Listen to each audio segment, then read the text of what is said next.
Tons of people have gotten wrecked by saying this one line: this time is different. But I'm going to be honest. This time is completely different, and this is not financial advice. See, what did everyone expect last year? They expected in 2025 that it would be a major bull market, and they thought it was going to be 150k Bitcoin, 200k Bitcoin, 300k Bitcoin. And what did we get instead? We got a negative year where Bitcoin was in the 90s. So we didn't have that euphoria. We didn't have that amazing crypto market that everyone is used to. We didn't even have alt season, okay? And what happened in 2024 and 2025? Those years, we had institutional investors investing in Bitcoin at rapid rates that we have never seen before. We had BlackRock launching their ETF, which bought tons of Bitcoin. I think they had roughly around 600,000 Bitcoin, and they were getting inflow every single day. They started recommending it to their clients to buy Bitcoin. We saw MicroStrategy. They bought over 700,000 Bitcoins in that time period, okay? And apart from that, they made Bitcoin products. They made a product called STRC, which pays you 10% every single year just by holding that stock or ETF. See, what that's going to happen is that's going to get a bunch of people who aren't even Bitcoin investors that are just interested in the product, okay? And that's going to naturally bring up Bitcoin, and that's going to naturally give them exposure. What else did we get? We have big banks such as Morgan Stanley, Bank of America. They're recommending to their high net worth clients, hey, just put 4% into Bitcoin. Just put a little bit. In the past, they would say Bitcoin is bad. Bitcoin is rat poison squared. Bitcoin, you shouldn't touch it. It's for the criminals and for the gangsters. But now institutions are adopting it and promoting it. And what else do we see? We got a pro-crypto president and pro-crypto family. See, back in the day, I remember my first time I ever bought Bitcoin or crypto, right? I had Coinbase, and then I linked it to my SunTrust bank account. They blocked the account, they shut down my card, and then I had to call them to explain, like, hey, this wasn't an accident, and it still took time to get that. Now I can download any random app, Robinhood, Coinbase, and get my Bitcoin instantly, okay? But it was so hard back in the day to get crypto. And what they were doing, they were putting crypto founders in jail. They were banning crypto. They were making it hard. They had bad regulations. So we have a pro-crypto president.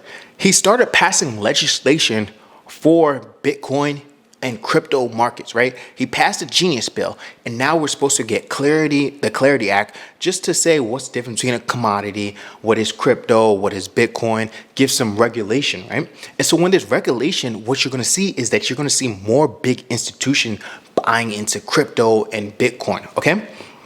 And so apart from that, you're seeing that the president, he dropped the meme coin, it was the Trump coin. Although controversial if that was good or bad for the market, because essentially he rug pulled the market. He dropped it, it went all the way up, and then he sold everything, right? Which could have been a crypto scam, but regardless, that is the president of the United States. You see his sons, Eric Trump, he started a Bitcoin mining company, right?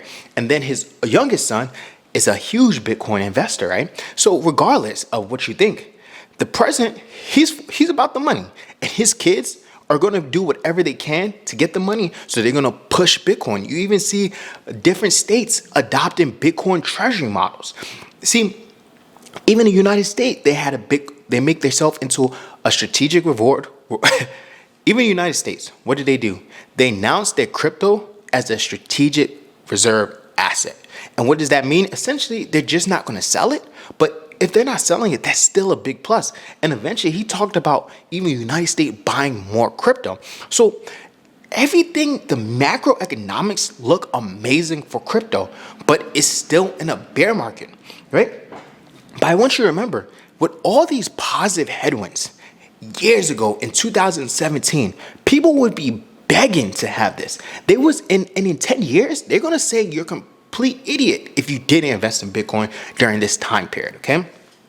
So why do I actually think Bitcoin is going to continue to go up in 2026? apart from all the good news, apart from the regulatory environment, apart from the companies and institutions buying it, what did we see all last year? The fact that in 2025 we had a negative year, it shows that this time is completely different.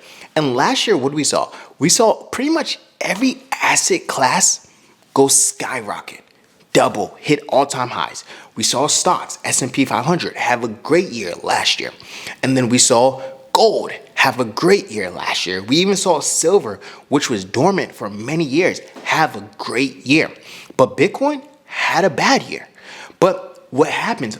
Big players, they're always rotating. They don't want to be buying the all-time highs. They want to buy assets when it's low. And the fact that crypto had a bad year last year, see, one of the assumptions is, since it's such a new asset class to them, they wanted to buy it at low prices so that when the time comes for it to run up, that they would have accumulated enough.